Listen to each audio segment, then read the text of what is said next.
vocês. E nosso convidado de hoje, ele é gênio. Eu sou fã há muitos anos. Eu poderia dizer 2, 3, 4, 5, 6, 7, 8 milhões de qualidades dele. Mas enfim, eu vou resumir para dar um spoiler.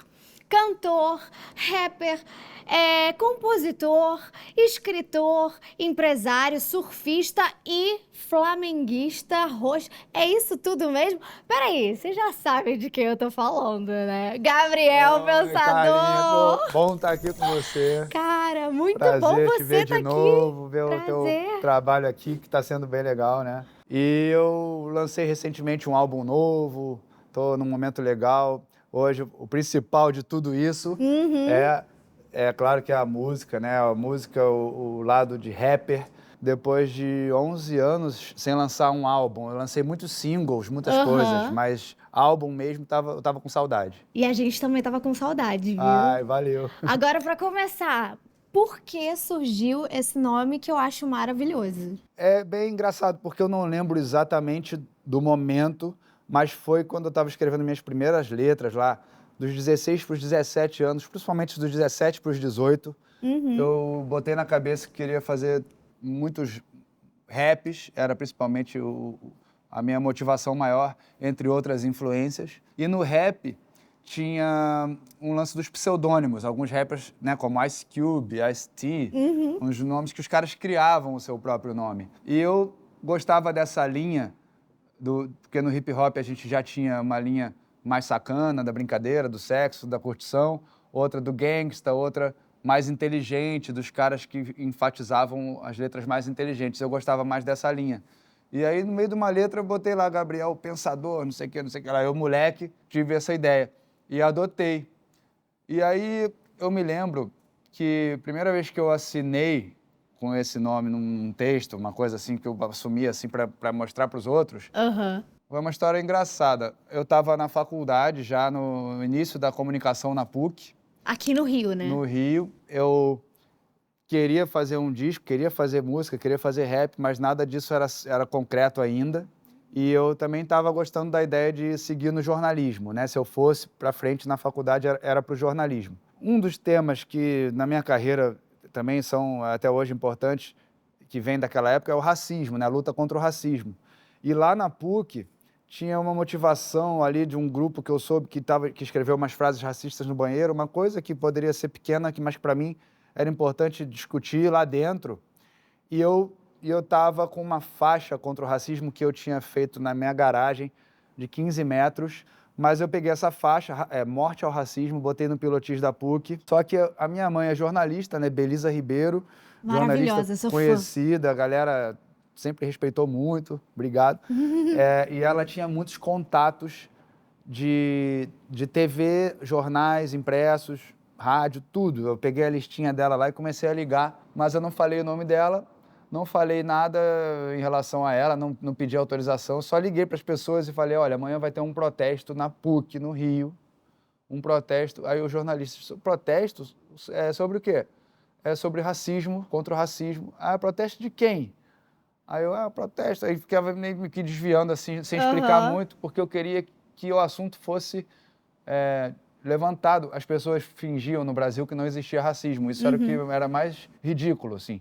O assunto ia sempre para debaixo do tapete. Hoje em dia, a gente pelo menos fala, discute, tem lei, tem denúncia. E na época Mas era ainda mais precisa ser hipócrita falado. ainda. Aham. E aí eu liguei para vários jornalistas, mas ninguém foi, né? Hum. Se fosse, ia haver um protesto de uma pessoa só. Que Mentira, era só meu você. papo era assim, vai ter um protesto. E não tinha protesto nenhum, era eu com a faixa. Apesar de eu Mentira. ser tímido, Ah, eu tirei cópia de mas um texto que eu genial, escrevi, cara. que era para a gente refletir sobre. Começava com uma piada racista, falava: você acha graça nisso? Então você devia refletir, porque nós temos a origem assim, assado cultural e tal, e herança genética e não sei o que. Comecei a falar um monte de coisa lá da minha cabeça num texto, e no final eu assinei. Eu tenho isso, eu até botei no meu livro, no livro que eu tenho de poemas e textos, por isso que eu Aham. sei exatamente como era a cartinha. Assinado Gabriel Contino, sobrenome, ou Gabriel o Pensador. Apenas um humilde jovem rapper que parou para refletir sobre o seu meio. E você, qual será a sua atitude? Aí tem a data, que é 92, maio de 92, e tem um asterisco assim no final. Obrigado às moças do Xerox pelo uso das máquinas. Porque eu fui lá com o meu texto, levei a folha em branco e Sensacional. pedi só para usar a máquina, uma coisa assim. Mas eu Mas assumi, abracei o nome. Mas é genial esse nome, ainda mais. Eu acho que assim, te representa muito, né? Porque você é um cara que, assim, aborda assuntos social e politicamente muito necessários. E aí eu quero entender qual que é a sua necessidade de conversar com o mundo sobre esses temas que, ao meu ver, são muito importantes. Eu acho que naquela época, eu até fiz o Retrato de um Playboy, a Loura Burra, eram músicas críticas sobre a minha geração, os jovens da época, né? Adolescentes e jovens, porque eu observava que coisas que eram consideradas cool, né? Legal, a briga, a porrada, o comportamento snob, a arrogância, para mim era um oposto, para mim era algo que eu deveria satirizar, que eu deveria alertar as pessoas para a gente rever, assim, dentro do nosso... E a alienação, que sempre me incomodou, não só na nossa juventude, na nossa galerinha ali da época, do meu meio, mas do povo em geral e hoje mais ainda, da humanidade em geral, que a gente acaba, ao mesmo tempo que a inteligência artificial avança, a nossa burrice e estupidez também, né? Essa necessidade continua, os temas vão mudando, vão se ampliando, aí o leque de assuntos, tem uma urgência de querer falar, de querer desabafar certas coisas, às vezes nessa visão mais social, questionadora de assuntos de todos, assim, da sociedade e tudo mais, e às vezes de desabafos pessoais, como nesse meu último disco, tem coisas que falam de ansiedade, de depressão, até com personagens fictícios ali, em alguns casos, mas que são desabafos meus, que estão ali no meio da história, e que, no fundo, a gente sabe, não são só meus. Quando qualquer poeta ou qualquer escritor, autor de filmes, conta uma história, ela tem identificação com outras semelhantes. O poeta é um fingidor, finge tão completamente que finge sentir a dor que deveras sente, né? Do Fernando Pessoa, que é bem isso, assim, às vezes a gente está... Por exemplo, uma letra que chega a falar de suicídio, de pensamentos suicidas. Ela é a última faixa do meu último disco. O disco é o antídoto para todo tipo de veneno. Já fala disso, agora, né? da gente buscar. Saiu em setembro. É novo, né? A galera tá comentando ainda as músicas. Tem o nome do disco que já leva para essa questão assim, de buscar o antídoto de tudo que nos sufoca, de tudo que nos oprime, que nos entristece, o que a gente não entende, o que a gente não aceita, não consegue, não é para achar normal. As pessoas estão agredindo autistas hoje, as pessoas estão insensíveis à dor do outro cada vez mais, à morte, à guerra, mas a gente tem que buscar o antídoto, a força na fraqueza, as respostas na hora das dúvidas, do caos, do estresse, a gente buscar a paz de espírito. E aí, por outro lado, né, tem no mesmo disco, e no show também é isso, é um equilíbrio entre músicas mais profundas ou mais reflexivas com as músicas mais alegres. Você falou do 2, 3, 4, 5, 6, 7, 8. Tem o Solitário Surfista, a outra da Festa da Música, e várias outras, né? E fazer as pessoas sorrirem e brincarem e dançarem com um ritmo bom, com a alegria, com a musicalidade, não só sempre um papo cabeça, nem uma coisa de protesto, é muito bom e me faz muito bem também. O rap do feio, é brincadeira. E isso na minha vida tem sido muito importante. A energia que a gente troca nos shows, por exemplo, é um remédio para qualquer coisa. É um antídoto para qualquer tipo de veneno mesmo, assim. Que incrível. Mas isso começou... Você falou em show. Teve um show que te marcou muito, né? Foi 85, por acaso? Rock in Rio? Tem razão. Eu estava com 85, 11 anos, quando eu já gostava de música. Minha mãe e meu pai eram separados na minha vida inteira, mas eu observava o meu pai, ou ela, ou ele, no carro. A gente lembra muito dessas cenas de viagem, ouvindo música no carro. E era desde Rita Lee, a MPB, samba. Meu pai também ouvia de tudo. Dire Straits e, sei lá, tudo. Pavarotti. Mas não era um cara assim, estudioso de música. Era uma pessoa comum que gosta de música, né? Era médico, minha mãe, jornalista, falei. Foi um momento em que a mídia, a TV, na época, né, que era mais TV, né? A TV e os jornais, tudo falando muito sobre músicos, artistas, música, show.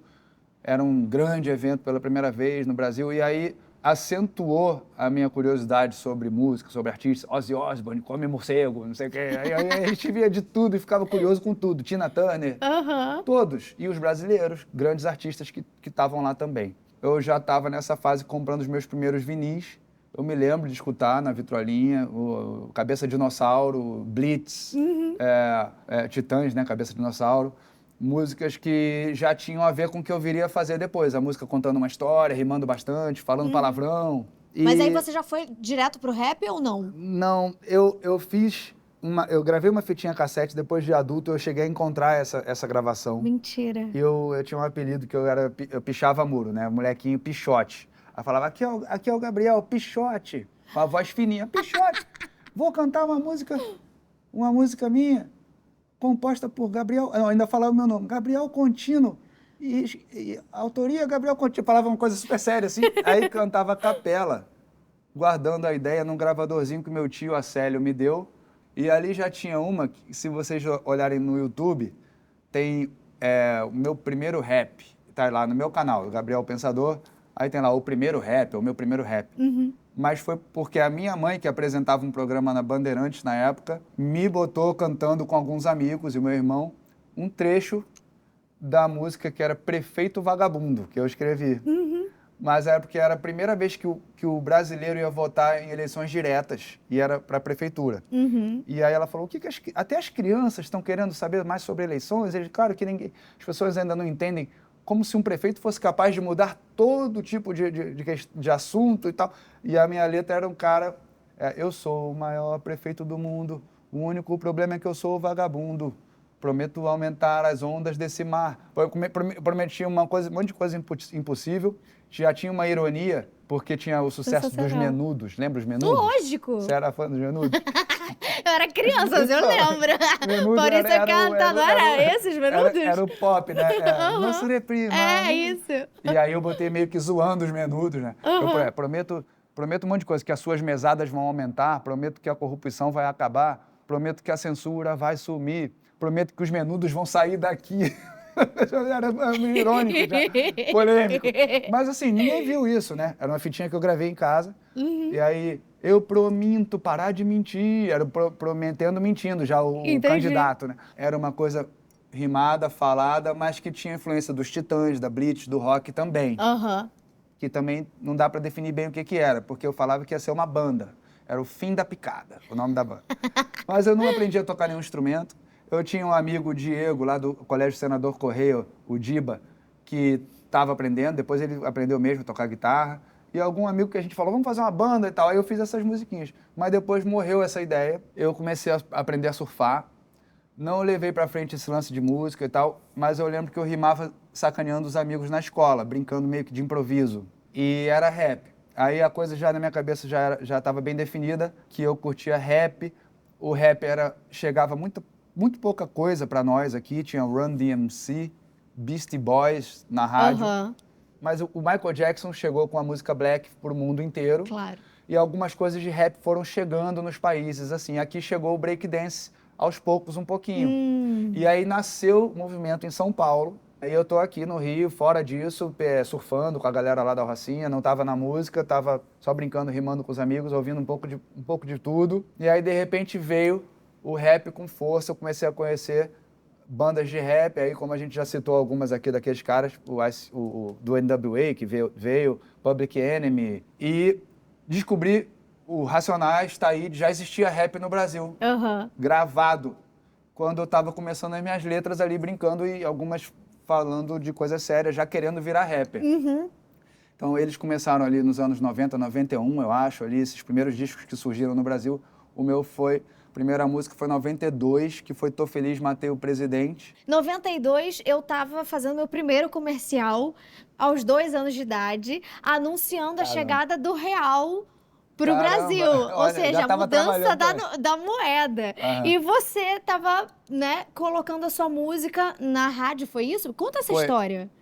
O Fernando Collor ainda era presidente e estava sendo denunciado por muitos casos de corrupção ali, já...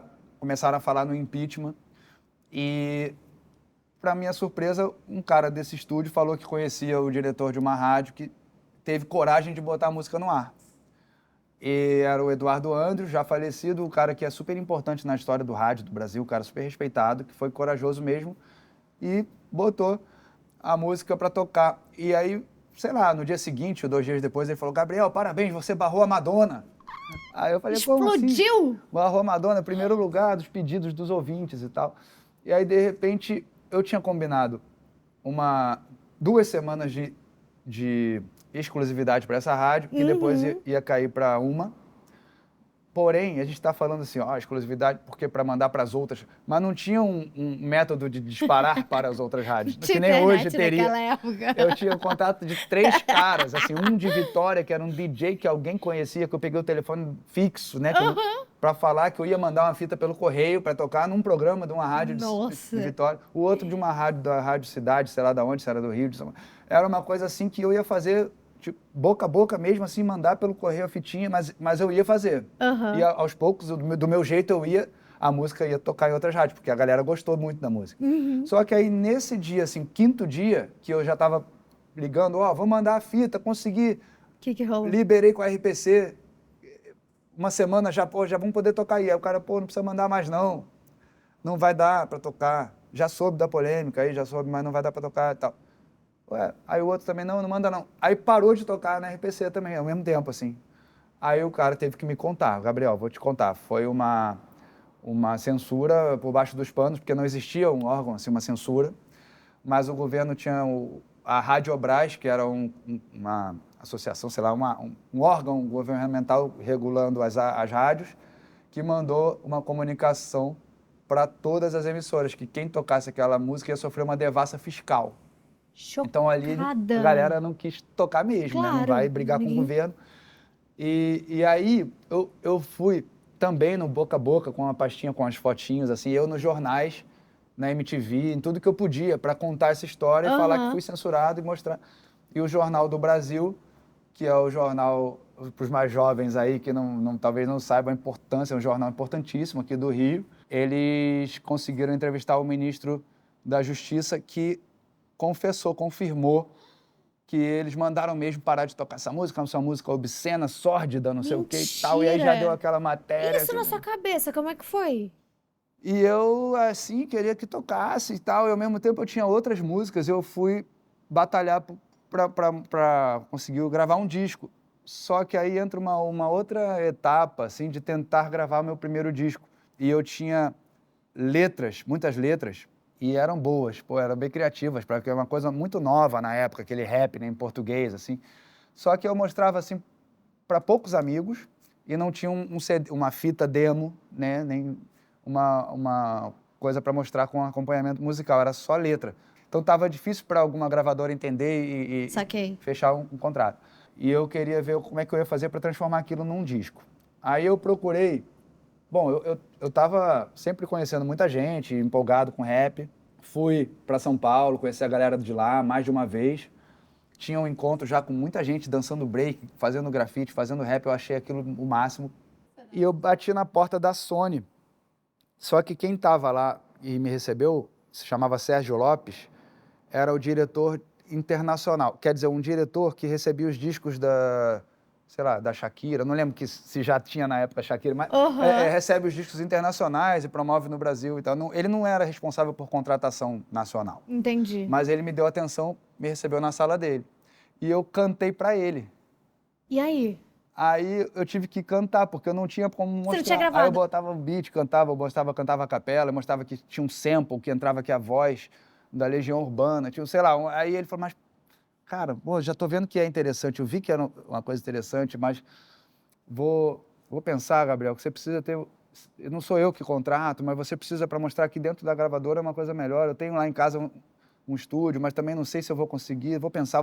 Ele até pensou em fazer coisas, me ajudar até a produzir isso, eu lembro desse papo. Eu lembro que eu fiquei na maior expectativa, e na virada do ano, enfim, eu sei que demorou um pouquinho aquela expectativa, e ele me falou... Artista, é ansioso. Que conseguiu uma verba da gravadora, sem contrato, para eu gravar 2 músicas num estúdio profissional. Aí sim. E a gravadora adorou e fechou o contrato. Uhum. E o primeiro disco ficou bem legal, e foi uma febre, né? Foi uma surpresa, assim, o Que ano que resultado. foi isso? 93. Eu tinha acabado de fazer 19 em março e em maio acho que saiu o álbum. A criançada começou a gostar muito, foi Não, um resultado muito bom. eu ia chegar exatamente aí, né? Eu não sei se você sabe, não sei se você lembra, mas teve um boom da programação infantil que foi Chiquititas. Aham, Eu fiz Chiquititas que foi lá em 96. E aham. aí sua música estourou, tava mega estourada. E assim, todos os adolescentes super curtiam, né? E aí eu era menorzinha, eu tinha 6 anos, eu super cantava suas letras sem saber o que significava. Aham. Mas eu acho que assim, você é um cara que você sempre teve reflexões, tanto para os adultos, mas para as crianças também, né? Primeiro, você falando das Chiquititas e tudo, eu me lembrei que, eu não sei, a Tata Werneck postou ela me entrevistando na Xuxa, ela criancinha me entrevistando na Xuxa. Eu Mentira! encontrei algumas pessoas que estão aí no meio artístico também, o Tibi, Gustavo Tibi, Aham. me contou uma história muito legal. Ele é um tecladista, compositor, cantor, né? O Tibi teve num show meu na cidade dele. Eu não sei se ele era de lá, mas ele estava lá em Teresópolis ou Petrópolis. Ah. Mas ele me contou que ele estava nesse show. Quando ele falou, eu lembrei mais ou menos disso, assim, que era a época do álbum Nádegas a Declarar, o nome do meu álbum. Eu Tinha uma lembro. música chamada Nádegas a Declarar, com a Fernanda Abreu. E aí que ele falou comigo antes do show e que ele me falou que tinha 8 anos ou 9 anos e estava aprendendo a tocar piano, teclado, e falou alguma coisa assim que queria a música preferida dele, qual era a música preferida dele. Disse que no meio do show eu lembrei disso, na hora dessa música, eu falei, essa aqui vai pro Gustavo. Falou que gosta dessa música e ele vai ser tecladista, vai ser músico, vai ser, eu falei assim, como se fosse assim, vai ser. E Profetizou. que ele ouviu aquilo de um jeito que, pô, para ele foi muito bom e muito importante, e ele é mesmo, né? Mas foi muito legal ele me contando, assim,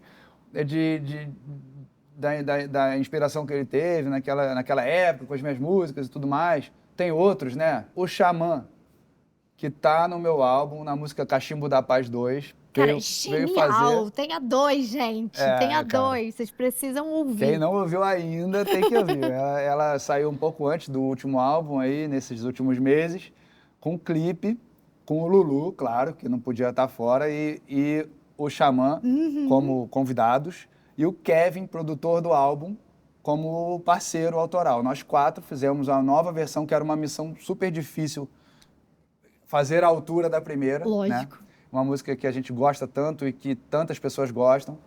E o Lulu já matou ali o problema que era o refrão, assim, ele já me deixou tranquilo que ele fez um refrão à altura do Maresia, com o mesmo espírito mais suave, gostoso de cantar e tal, com a guitarrinha, semelhante à função do Maresia na primeira. Ele fez o da Brisa na segunda. E a gente tem um convidado novo, né, que é o Xamã, que na hora de recontar essa história, eu precisava ressuscitar o personagem principal, porque ele morreu na prisão na primeira música. Então eu tive uma ideia de uma fórmula da ressurreição indígena, não sei o que tinha num livro, mas eu precisava de um xamã para fazer aquilo acontecer. E eu chamei o xamã, Gente, que e veio o xamã, rapper. incrível! Muito bom. E o rapper que é ligado à causa indígena, que também é um tema importante nessa letra, além da maconha, do tráfico, da sociedade, da hipocrisia, tudo que a gente fala numa música dessa. Mas aí o Xamã vem e faz umas letras que falam dele, que falam da luta dele e tal, falam dos indígenas, mas também ele fala assim, sou Gabriel, pensador desde a 6ª série. E aí ele me contou isso, que quando ele era criança, né, 6ª série, ele tinha criança mesmo, ele teve um trabalho na escola que ele era de literatura ou português, e ele fez com uma música minha, e ele era o Gabriel. Ele tinha que cantar a letra do Gabriel, e ele era o Gabriel, e ele falava da letra e tal. Ele pegou o personagem, entendi. E que aquilo para ele foi muito importante para ele se descobrir como poeta e depois levar adiante o caminho dele como poeta, como rapper e tudo mais. E a música era o Cachimbo da Paz, exatamente o Cachimbo da Paz. Gente, coincidência. Então, eu tenho uma noção da importância da honra que é poder ter músicas que as crianças acabam ouvindo, mesmo aquelas músicas que eu que eu fiz pensando nos adultos, que eu com 19 anos me achava assim um super adulto, né, querendo, pô. Mais pra frente, eu fiz um livro para crianças, fiz outras coisas, fiz umas músicas para Eu crianças achei também. Eu gosto muito, Não, né? e eu achei, assim, incrível, né? Tem um livro seu que ganhou um prêmio, o maior prêmio de literatura, da nossa literatura, o Jabuti. Foi uma Foi honra. daí que você foi, esse resgate de tudo isso que você viveu, e aí você resolveu escrever para criança, ou foi depois da paternidade? Como é que foi isso? Foi depois da paternidade, mas foi uma coisa que surgiu de brincadeira. A história do livro que ganhou o Jabuti é a história de um garoto chamado Roberto, Aham. que tem um nome que o pai era analfabeto, e na hora de registrar falou Roberto, então é todo rimadinho. E quando eu comecei a escrever, era como se fosse escrever uma letra de música. Eu sabia que não era uma letra de música, que era uma historinha, e já deu para ver que eu ia fazer uma coisa para crianças, mas foi sem pensar, não planejei. Inclusive o tema do livro não estava na minha cabeça ainda. Eu comecei com a brincadeira, com a história do nome trocado, aí o garoto descobre que tem 6 dedos na mão direita. E é o tema principal do livro, que é uma diferença física que ele tem e como ele reage a isso e como ele tem medo da reação dos outros. E o livro trata bem disso e foi muito útil para trabalhar contra o bullying. É útil até hoje, né? Mas a Com gente fez certeza. muitos trabalhos em escolas que foram bem legais sobre isso. Quando me contam que trabalham na sala de aula, que trabalham minhas letras ou coisas assim, eu fico super honrado mesmo. Eu devo muito aos professores, a inspiração para gostar de escrever. Tem uma música chamada Linhas Tortas, que eu falo que tudo começou na aula de português. Eu tinha uns 5 anos ou talvez uns 6. Comecei a escrever, aprendi ortografia.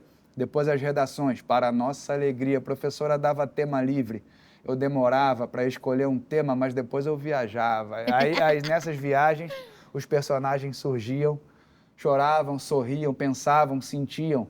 Aí a minha tia-avó, veja só você, me deu de aniversário uma máquina de escrever. Eu me senti um baita jornalista, tchê, que nem a minha mãe que trabalhava na TV. Depois, já aos 15, mas com muita timidez, fiquei muito sem graça com o que a professora fez. Ela pegou meu texto e leu para a turma inteira ouvir. Até fiquei feliz, mas com vontade de fugir. Então eu descobri que eu já nasci com esse problema. Eu gosto de escrever.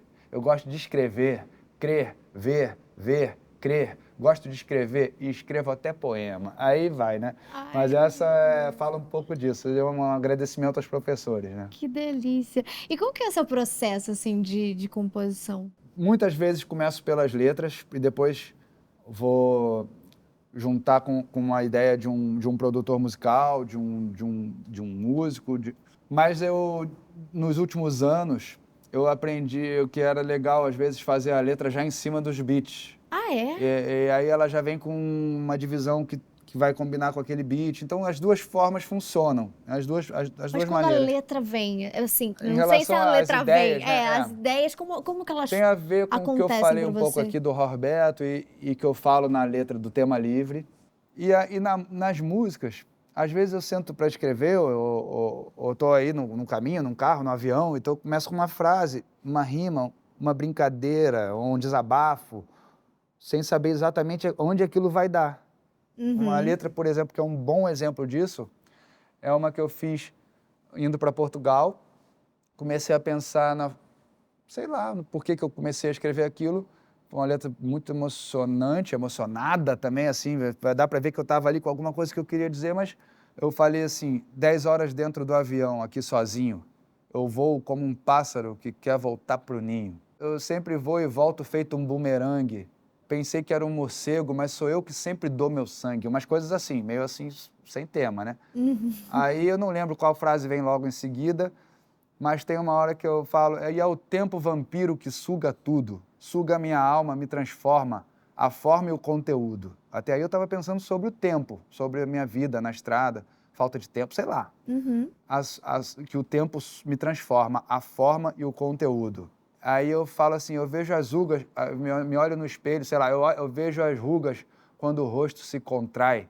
Me olho no espelho e cada vez eu lembro mais meu pai. Aí, quando eu falo do pai, tenho que ligar para ele, saber como ele anda. Tô decolando, pai. Aí, pai, não sei o quê, tô decolando com a banda. Vai para onde, filho? Volta quando, filho? Aí, terça, mas viajo de novo. A letra que eu não lembro exatamente, mas o que importa é... Aí eu falo, tô com saudade, manda um abraço pra Mana. Aí eu começo a entrar numa viagem que eu falo, manda uma saudade de tudo, tô com saudade do povo, daquela sopa com ovo. Aí eu começo a falar da infância, aí, nessa letra, eu me emociono pra caramba, falando da sopa com ovo e do não sei o quê. Aí eu entro numa viagem falando do meu pai, que estava vivo, é uma letra que eu tô fazendo aqui no avião, indo para Portugal. Aí eu comecei a falar do meu pai. Quando me veio o negócio da sopa com ovo, me veio assim uma loucura assim de saudade de... Eu comecei a falar do meu pai e dos fins de semana que você estava com a gente, quando você estava presente, e eu deitava na sua cama como antigamente para ver os gols na TV ou um programa qualquer, e de repente você beliscava a gente com o seu pé. Aí eu comecei a me emocionar e falei, caraca, a letra é sobre meu pai. Eu tô me emocionando. Ah. E aí eu comecei a escrever sobre meu pai, sobre a saudade, sobre o tempo, falta de tempo. E a letra ficou muito bonita, assim, uma letra muito longa e parou na metade, assim, indo para Portugal. Aí eu cheguei em Portugal, guardei aquela letra. E aí ficou lá. Aí passou um mês, eu voltei para o Brasil. E olha que engraçado, eu estava indo para Portugal de novo um mês depois, no avião. E lembrei daquela letra. E era no papel, não era nem no computador, tava no papel. Sei lá, na minha bagagem de mão lá. Eu falei, tô sozinho aqui de novo, vou retomar aquela letra. Aí eu me emocionei de novo. E isso tem mais um detalhe curioso. Quem quiser ver o clipe, isso aí depois a gente fez a música e gravou o clipe. E eu, na primeira vez que eu estava emocionadão ali naquele começo, eu pedi pro comissário me filmar com o celular. Falei que eu estava chorando, escrevendo, chorando mentira. mesmo, né? Aí eu falei, cara, filma aqui, porque eu estava fazendo selfie. Aí eu falei, pô, me ajuda aqui, filma aqui, com a letra. Aí o cara, tem pessoas a dormir. Aí eu falei, não, peraí, acende a luz aqui, filma aqui rapidinho. Pra não perder a emoção, cara. Aí eu tava emocionado, foi até bom pra descontrair. Eu usei no clipe ainda umas cenas da letra sendo feita, né? Que máximo! E aí, depois eu posso continuar essa história do pai, do clipe, que é legal. Mas o que eu queria dizer, o processo de escrita é meio assim, é muito mais emocional do que racional. Entendi. E uma vez o Afonso Romano de Santana, o grande escritor, que eu conheci pessoalmente numa dessas palestras, esses eventos literários que a gente fez junto aí, eu entreguei para ele um livro meu, do Diário Noturno, e um CD, Seja Você Mesmo, mas Não Seja Sempre o Mesmo, que é um álbum meu que eu gosto muito, que tem letras muito boas, eu gosto... Enfim, era o álbum do momento ali meu, e o mais recente que eu tinha, eu dei para ele. E ele gostou tanto do trabalho que ele escreveu uma coluna do caderno de literatura do Globo, que ele assinava, sobre o Gabriel Pensador. Olha. Eu conheci o Gabriel e tal, não sei o quê, ganhei o livro dele, poesia, não sei o que lá, mas aí ele falou mais ainda do álbum, e aí ele descreveu assim, ele falou, o processo criativo do Gabriel, nitidamente, é o processo que chamamos de palavra puxa palavra. E aí eu falei, é mesmo, pior que é mesmo, que é semelhante aos repentistas nordestinos e nortistas e tal, não sei o quê. E para mim fez todo sentido, porque às vezes eu estou fazendo uma rima, não sei qual vai ser o tema que vem, mas aí fala do ovo, da sopa do ovo, aí puxou o pai, puxou... Aí depois faz todo sentido. Essa música é um bom exemplo disso.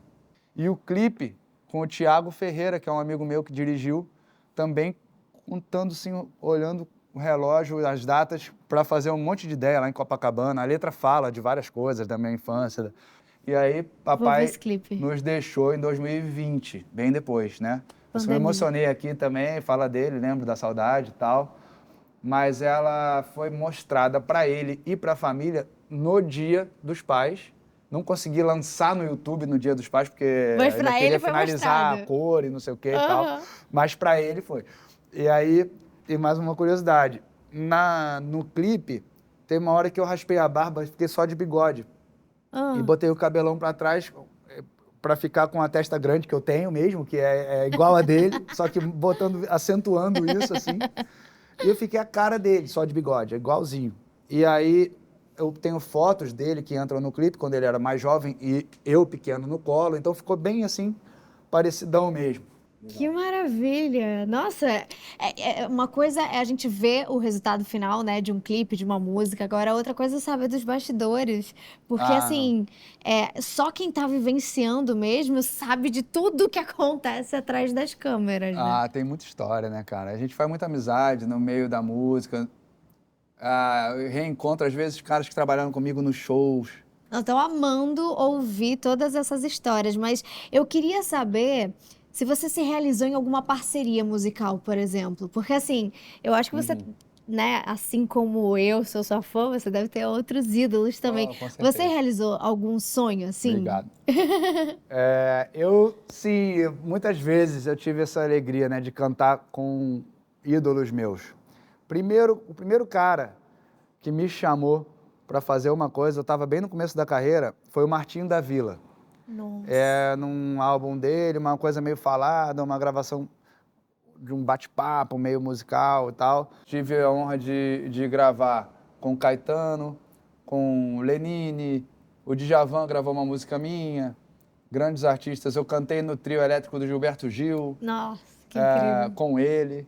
É, no palco, então, a gente teve muitos encontros legais, né? Porque tem muitos eventos que juntam vários artistas, né? E aí a gente tem essa chance de fazer o próprio Lulu, que é meu amigo hoje, já faz tempo, mas era um cara que eu escutava quando eu era molequinho, né? E agora, recentemente, você tá gravando com quem? Além do Lulu, que você É, voltou a gravar. não, nesse disco novo a gente tem o Lulu e o Xamã no Cachimbo da Paz 2, o Black Alien, que é um dos pioneiros do rap junto ali da mesma fase que eu comecei, um grande poeta do rap, na música Nunca Tenha Medo, que já está com um clipe também lançado, muito legal, Nunca Tenha Medo. Temos aí o Hélio Bentes, do Ponto de Equilíbrio, que eu já tinha feito coisas com eles em 2 oportunidades. E eu já tinha gostado muito da voz dele, dessa vez chamei Uhum. ele, já conheço o trabalho dele, e ele foi na música Burn Babylon. Tem o Makua Hotman, que é um surfista havaiano, cantor, compositor, que está na música Obrigado Mar por Isso Tudo. Essa música produzida pelo André Gomes, que é um amigão meu, que parceiro em vários momentos da carreira. O Santi, que eu acho que eu já tinha falado dele aqui, não lembro. O Santi é um rapper da nova geração, que está na música Boca Seca, que é um grande poeta também. E o Armandinho do reggae, né, do pop Que reggae, o cara máximo. que é meu amigo também, surfa, tem muita Você positividade ama no surfar, trabalho né? dele. E a música Liberdade, que a gente está com um clipe também aí para mostrar para a galera. Liberdade, a música que ele trouxe para mim sem letra, ela já tinha um refrão, a letra do refrão, e umas ideias. Uhum. E aí eu escrevi essa letra, convidei o Armandinho, a gente gravou com o Kevin e tirou a maior sonzeira dessa ideia que já veio dele, que já veio do Armandinho. A galera tá gostando muito dessa música, também podem conferir. Liberdade. É dela que saiu o nome do álbum, Antídoto para Todo Tipo de Veneno. Porque eu falo que eu já rodei. Alucinadamente consciente do poder da minha mente de poder ser diferente, não me deixo escravizar. Já rodei pelo mundão para saber que ele é pequeno e cada sonho é sagrado e infinito. Tenho antídoto para todo tipo de veneno, defendendo e dividindo a fé naquilo em que acredito. Olha, Gabriel Pensador. Valeu. Agora a gente vai para o momento bate-bola. Tá, Fechou? bora. Eu vou te falar uma frase e aí você me responde com uma palavra. É difícil? Eu Ninguém sou meio consegue com uma atrapalhado com essas palavra, coisas, mas relaxa. vamos. Só responde. Melhor praia para surfar. São Conrado. Uma rima. Sou do Cantão e lá não tem parada, todo mundo é irmão, todo mundo é camarada. É porque eu falei de São Conrado e lembrei dessa música, Cantão, é o canto esquerdo da praia lá. Ah, boa. Agora uma composição que te marcou. Essa pode ser? Até Quando? É uma música bem forte que eu gosto de cantar no show, bem importante no meu repertório. Antídoto para. Todo tipo de veneno. Aê! Agora saindo um pouco do bate-bola, mas eu queria que você falasse alguma coisa, uma mensagem para quem quer virar rapper. Eu acho que para quem quer seguir no meio artístico com música, ou com poesia, com textos, com cinema, seja o que for, criando conteúdo, buscar originalidade né? Porque a gente tem muita quantidade hoje, mas você tem que se destacar pela qualidade e não fazer igual ao que já é feito, né? Uhum. E originalidade, personalidade, não só na maneira de interpretar musicalmente, né? Os arranjos, a voz e tudo, mas também nas ideias, sem medo. E também sendo bem autocrítico, porque isso é uma coisa que eu sempre fui, até hoje. A gente teve músicas no álbum que o meu parceiro Kevin, do Malibu, me ajudou, e a Gabi, minha mulher também, a fazer uma seleção, assim, um filtro final ainda descartei coisas que eram boas. Mas a gente queria só o melhor do melhor do que a gente Claro. fez naquele longo período de laboratório, de ideias e tal. Tem que fazer bem feito, galera. Não se contentar com pouco, não fazer assim por fazer, para gravar logo, fazer logo. E quem já é artista também não fazer milhares de músicas o tempo todo e não saturar isso, não ficar igual, não virar uma fórmula assim. E claro, tem que ser feliz, tem que saber que está fazendo isso por um propósito maior, porque você sente isso mesmo. Eu acho que escolher ser rapper, ou ser músico, ou ser artista, Né? não é para ficar famoso, para tirar onda, é porque ama mesmo fazer isso. Tem muita gente hoje que está confundindo as coisas, achando que é legal ser famoso. Aí quer ser famoso só pelo influencer, ou seja o que for, mas se você tem uma coisa que você quer ser influencer, você quer falar de um assunto e você tem coisas a acrescentar, ótimo, a gente precisa de você. Mas se você quer dizer que é famoso X ou Y porque está fazendo uma letra, porque está fazendo uma coisa qualquer, que aquilo não é sua verdade, você não vai ser feliz, né? Então, acho que E nem o esse seria público vai comprar a ideia. Às né? vezes compra. Eu não sei. Mas acho que quando é de verdade, o negócio flui com Sim, mais leveza e com mais dá para aceitação. perceber, né? Eu acho. Perceber. Agora, momento on, momento off, para finalizar o nosso programa. Aham. Você responde on para sim e off para não, fechou? Tá. Fla-flu. Bom, Perfume masculino. nada contra, mas eu não uso. Pra Você mim é não off. gosta? Não... Beleza, carne vermelha. On, mas eu fiquei muito tempo sem comer carne vermelha, uma longa história, mas foi eu ia dar uma paradinha de um mês, mas ficou muitos anos assim, depois voltei. Entendi. Agora, fone de ouvido com fio. On, no estúdio a gente usa ainda. Pipoca. On. Doce ou salgada? Cineminha.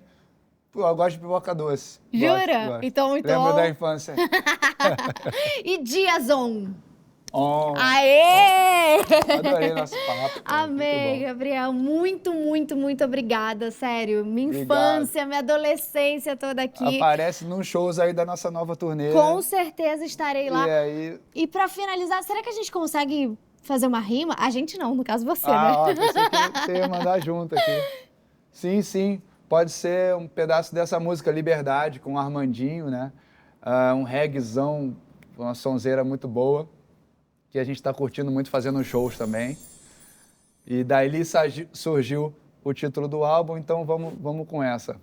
Já raiou o sol, já tem som, e eu sem sombra de dúvida já sei que a gente vai vibrar. Na conexão com sentido e direção, porque depois de tanta curva agora eu sei onde pisar. E a cada decepção aumenta a percepção, que a fé não pode falhar, muita determinação na missão. Então pega essa visão, irmão, Burn Babylon Fire. Solta a voz que é a nossa vez, se essa voz é contra as leis, é que as leis são contra a paz, mas ninguém vai nos calar. Alucinadamente consciente do poder da minha mente, de poder ser diferente, não me deixe escravizar.